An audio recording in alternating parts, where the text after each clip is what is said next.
We bring them in, we get them healthy. We have trainers that come in and work in the evening. They train the horses. We ride them, we get them out and exposed to everything so that they're very adoptable, and then they end up with a family.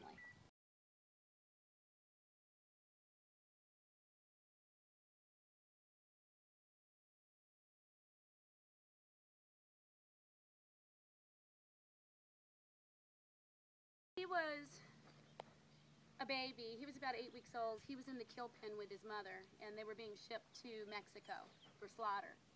And we went, I think we rescued 10 mothers and 9 babies that year, and he was one of the group. And nobody adopted him. And he was covered in mats, and he wasn't like one of the real pretty babies. No, no.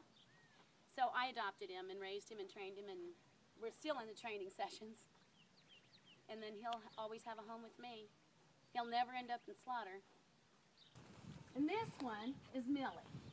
Millie opened up the dog patch here, which is a bad side of town where a lot of illegal horse racing for drugs and money. And she'd been out there for at least a week. We were getting calls on her. There's no food and there's no water here in the desert. Nothing.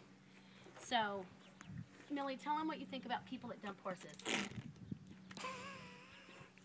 Tell them again. One more. Ready? Good girl. And it'll be a while for her still. She's got a messed up back leg. Her name's Bella.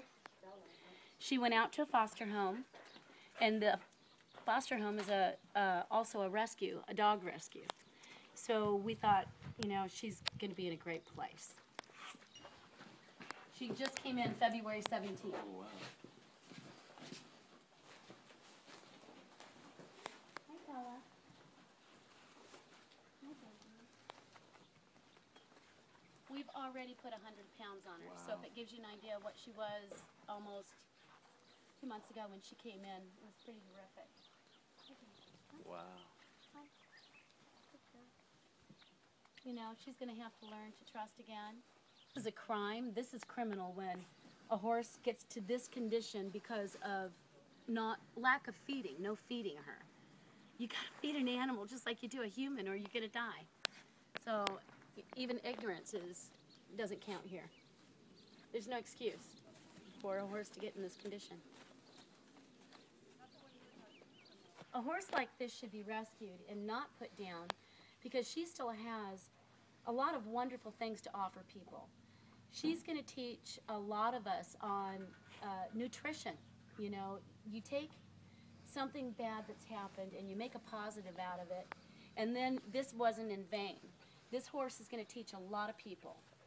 Plus, she's great. You know, we know that she's been ridden. I've ridden her before when she was healthy, and she'd make a great kids horse. She'll teach kids, you know, how to care for these animals. They're our next generation. We need to be teaching them now.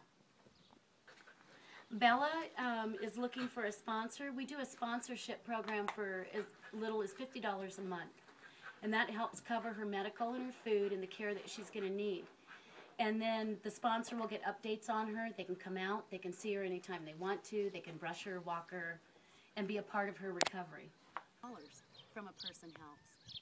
$10, $20. Of course, the more is the better, but even if enough people put in $5, our feed bill here is about $4,000, just over $4,000 a month. So I go through a semi-load of hay, which hay's gone up from last year, $8, $9 a bale to $20 a bale. Right now, that's what hay is. And so it was like we had 40 horses that we were feeding. When the hay went up, now it's like we're feeding 80 because it just doubled. So we go through a semi-load every other month, and it costs me about $7,200 for that semi-load of hay. And then that's not including the grain and the supplements that a lot of them need. So it gets expensive. Every little bit counts, and it all goes to the horses. We're 100% volunteer run. Nobody gets paid here. Everybody does this because they believe in what we're doing and saving these horses' lives. So you don't have to worry about the donations going to somebody's paycheck. It goes directly to the horses.